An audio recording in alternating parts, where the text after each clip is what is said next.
فرمایا وَلَسَوْفَ يُعْطِيكَ رَبُّكَ فَتَرْضَىٰ، تمہارے پروردگار تمہیں اتنا دے گا کہ تم خوش ہو جاؤ، تم راضی ہو جاؤ۔ یہ بات کوئی ذات اپنے محبوب ترین فرد ہی سے کہہ سکتی ہے کہ تمہیں ہم اتنا دیں گے کہ تم خوش ہو جاؤ گے، راضی ہو جاؤ۔ یعنی آخرت میں اللہ تبارک و تعالی آپ کو اتنے انعامات سے نوازے گا کہ پھر آپ مکمل طور پر راضی ہو جائیں گے، آپ کی کوئی خواہش ایسی نہیں ہوگی جو پوری نہ ہو۔ اور یہ سرکار دو عالم صلی اللہ علیہ وسلم کی اپنی امت پر شفقت اور رحمت کا ایک مظاہرہ ہے کہ آپ نے جب یہ آیت سنائی تو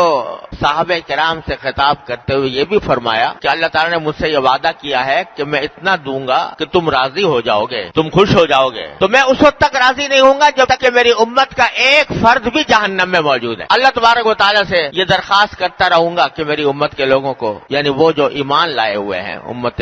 مسلمہ، جب تک ان کا ایک فرد بھی جہنم میں موجود ہے میں راضی نہیں ہوں گا۔ جب اللہ تعالیٰ نے وعدہ کر لیا کہ ہم تم کو اتنا دیں گے کہ تم راضی ہو جاؤ گے، جب تک تم راضی نہیں ہوگے دیتے ہی رہیں گے، تو اللہ تبارک و تعالیٰ سے میں اپنی امت کی مغفرت مانگوں گا، ان کی شفاعت کروں گا، اور جب تک ایک فرد بھی امت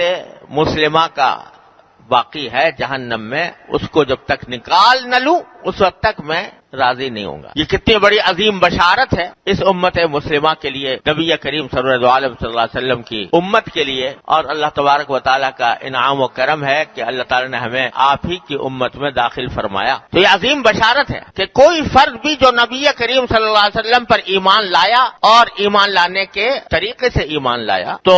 وہ انشاءاللہ کبھی نہ کبھی جہنم سے نجات پا کر جنت میں داخل ہوگا۔ اور یہ بات رسول کریم صلی اللہ علیہ وسلم نے اپنی متعدد احادیث میں بھی فرمائی کہ جو شخص لا الہ الا اللہ محمد رسول اللہ کا کلمہ پڑھ کر اس پر عقیدہ رکھ کر مسلمان ہو گیا تو وہ جنت میں ضرور داخل ہوگا۔ ہاں اگر اس نے غلط عمل کیے ہیں، گناہ کیے ہیں، تو ان گناہوں کا بدلہ ابتدا میں اس کو دیا جائے گا، اللہ بچائے دوزخ میں جانا ہی پڑے گا، لیکن وہ دوزخ ایک مومن کے لیے پاک کرنے کا ذریعہ بنے گی اور ان کو گناہوں سے پاک کرنے کے لیے آگ میں جلایا جائے۔ یہ اور بات ہے کہ اللہ تعالیٰ محفوظ رکھے، وہ دوزخ کی آگ ہلکی سے ہلکی بھی بڑی سخت ہے، اللہ تعالیٰ ہر مسلمان کو اس سے محفوظ رکھے، لیکن اپنے اعمال کی سزا بھگتنے کے بعد بالآخر ان کو جنت میں داخل کیا جائے گا۔ اور حدیث میں آتا ہے نبی کریم صلی اللہ علیہ وسلم نے ارشاد فرمایا کہ میری امت کے کچھ لوگ ایسے ہوں گے کہ جو اپنے اعمال کی سزا بھگتنے کے لیے دوزخ میں بھیجے جائیں گے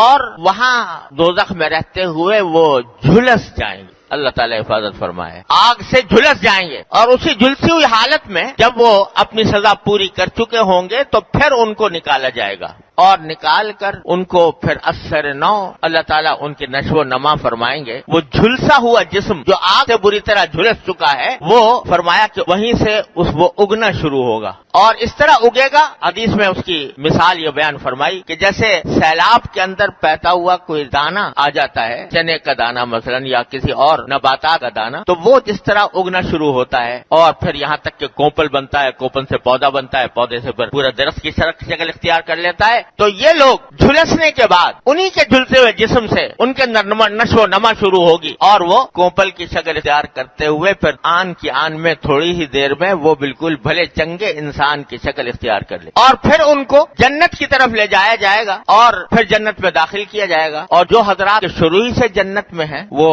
دوزخ سے ان کو سابقہ کبھی نہیں پڑا، وہ ان نو وارد جنتیوں کو کا نام رکھیں گے کہ یہ جہنمی جنتی ہیں، جہنمیین ان کو کہا جائے گا کہ یہ جہنم سے آئے ہوئے ہیں اس لیے ان کو جہنمی جنتی کہا جائے گا۔ پھر اللہ تبارک و تعالیٰ ان کو اتنا دیں گے جنت کے اندر ایمان کی وجہ سے، کیونکہ ایمان لائے ہوئے تھے، اس واسطے اللہ تبارک و تعالیٰ اتنا دیں گے کہ وہ ان کے دل میں جو خواہش بھی ہوگی وہ پوری کی جائے گی۔ غرض یہ کہ نبی کریم صلی اللہ علیہ وسلم نے فرمایا کہ یہ جو اللہ تعالیٰ نے مجھ سے وعدہ فرمایا ہے کہ ہم تمہیں اتنا دیں گے کہ تم راضی ہو جاؤ گے، خوش ہو جاؤ گے، تو میں اس وقت تک خوش نہیں ہوں گا، اس وقت تک اپنی رضامندی کا اظہار نہیں کروں گا جب تک یہ میری امت کا ایک فرد بھی جہنم میں موجود ہے۔ تو یہ عظیم بشارت ہے ساری امت محمدیہ علیہ صاحب الصلوۃ والسلام کے لیے۔ اللہ تعالیٰ اپنی رحمت سے ہمیں ایمان اور عمل صالح کی توفیق عطا فرمائے۔ تو انشاءاللہ نبی کریم صلی اللہ علیہ وسلم کی شفاعت ہمارا آخری سہارا ہے اور اللہ تعالیٰ کی رحمت سے وہ حاصل ہو۔ تو ہمارے ایک بزرگ تھے حضرت مفتی محمد حسن صاحب رحمۃ اللہ علیہ، جو حضرت حکیم الامت مولانا شفیع صاحب تھانوی رحمۃ اللہ علیہ کے بڑے جلیل القدر خلیفہ تھے۔ لاہور میں قیام تھا لیکن وفات یہاں کراچی میں ہوئی ہے اور